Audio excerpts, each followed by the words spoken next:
Hello internet humans, welcome back to my channel. My name is Lindsay. Welcome. So today I'm going to be talking about the masculine and the feminine versions of the functions. Now this relates to the objective personality typing methods as it relates to functions. I think they add so much in terms of really defining the affect of a function, whether that be someone's savior function, demon function. The affect or the expression of this function can look a lot the same, whether it's a savior or a demon. So let's first talk about saviors and demons and how those are separated. If you're asking yourself if a function that you're seeing displayed in another person is a savior or a demon, ask yourself, for a savior, is this function strong? Is the way that they are talking about this thing, is it obvious to them? Like, there's no surprise here. This is just how it is. This is just how feeling works. This is just how sensory works. If a person embraces a function in that way, chances are, if you see that pattern over time, you're looking at a savior function. Now, if you're looking at a function, you're like, is this a demon?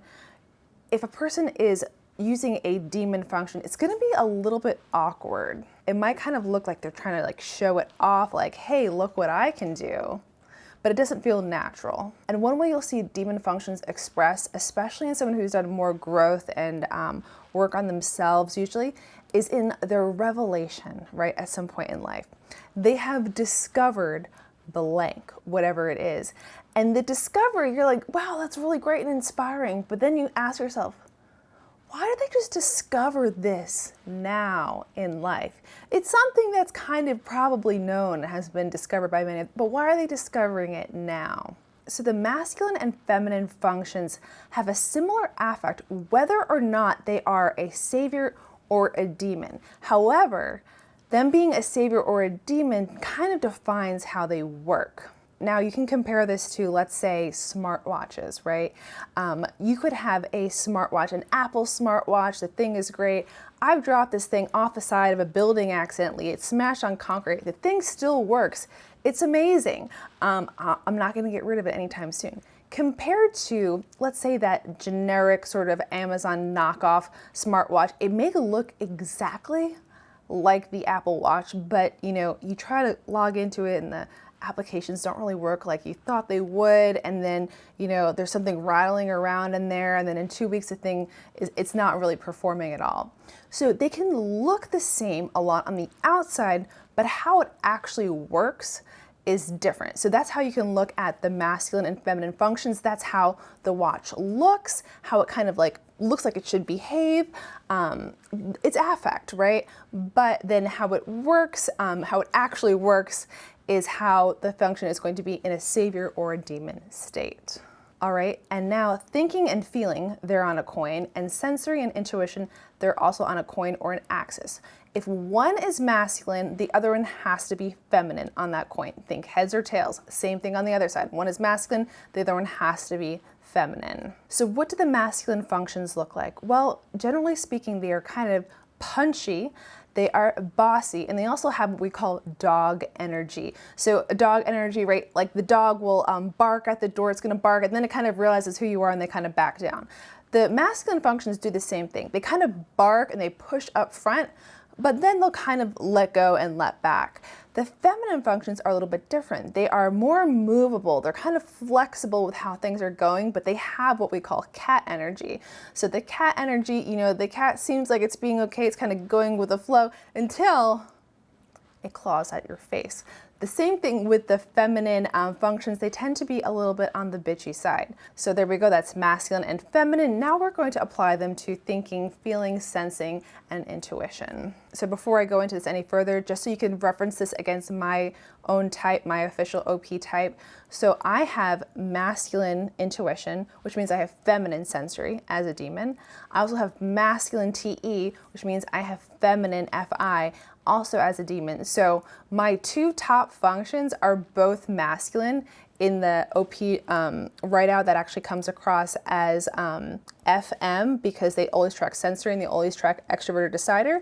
So I come off as FM, but that means both my first function, my NI, and my second function, TE, are both masculine, which means I'm very punchy on my NT, my two saviors. So let's get right into thinking. So people with masculine thinking, whether it's a savior or a demon, are going to be pushy on the logic and why things should or should not make sense. They will be like, the reasons are sound behind this, or this is the best way to make sense of whatever this is. Now, those with feminine thinking are going to be a little bit more flexible. They're going to look at a situation and be like, you know what, a few different options really could work or make sense here. Or they may be thinking, you know, my thoughts on this could easily change. All right, let's hop over to feeling. Those with masculine feeling are going to be very punchy with the value of something. Think Gary Vee, okay? So those with masculine feeling are going to be like, do you want, this is the value of whatever it is to myself or to the tribe. This is what the value is. End of story. This is what I believe, and this is what they believe. We're not moving on the value spectrum. And actually, that's why masculine FE can often look a lot similar to masculine TE. However, what they're looking at is different.